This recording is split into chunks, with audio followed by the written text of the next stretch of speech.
बिस्मिल्लाहिर्रहमानिर्रहीम। अस्सलाम वालेकुम। आज हम डिस्कस करेंगे कैल्शियम होम्योस्टेसिस।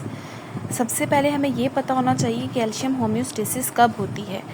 तो जब ब्लड का कैल्शियम लेवल लो हो जाता है या ब्लड का कैल्शियम लेवल हाई हो जाता है, मीन्स स्टेबल नहीं होता, तो कैल्शियम की होम्योस्टेसिस होती है और ये होती है थ्रू दी हार्मोन्स।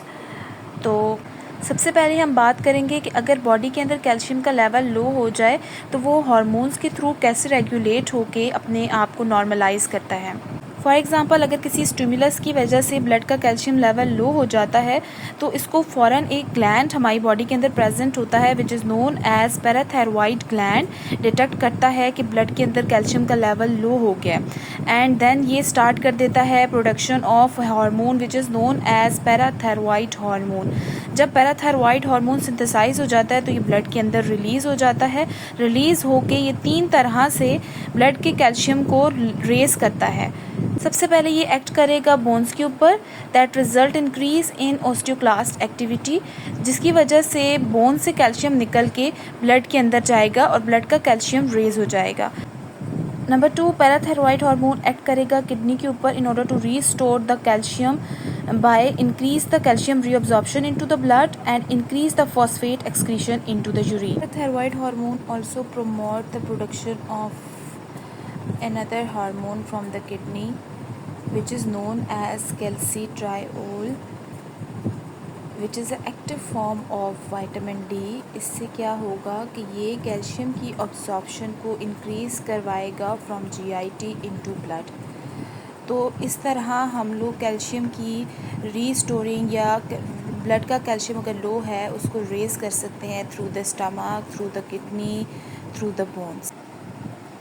अब बात करेंगे कि अगर कैल्शियम का लेवल हाई है तो इसे कैसे हार्मोन्स के थ्रू रेगुलेट करके रीस्टोर किया जा सकता है। तो अगर कोई स्टिमुलस ब्लड का कैल्शियम लेवल हाई कर देगा, इसको डिटेक्ट करेगा थायरॉइड ग्लैंड। थायरॉइड ग्लैंड जैसे ही इसको डिटेक्ट करेगा तो वो स्टार्ट कर देगा production of hormone which is known as calcitonin. Calcitonin क्या करेगा, सबसे पहले बोन्स की ओस्टियोक्लास्ट एक्टिविटी को इनहिबिट करेगा और जितना भी कैल्शियम होगा उसको बोन्स के अंदर डिपॉजिट करेगा, जिससे ब्लड का जो कैल्शियम है वो लो हो जाएगा। और कैल्सिटोनिन एक्ट करेगा जीआई पे in order to reduce the calcium absorption, जिसकी वजह से कैल्शियम का लेवल ब्लड के अंदर लो हो जाएगा। It also acts on the kidney to reduce the calcium uptake and loss more calcium into the urine in order to restore the blood calcium level.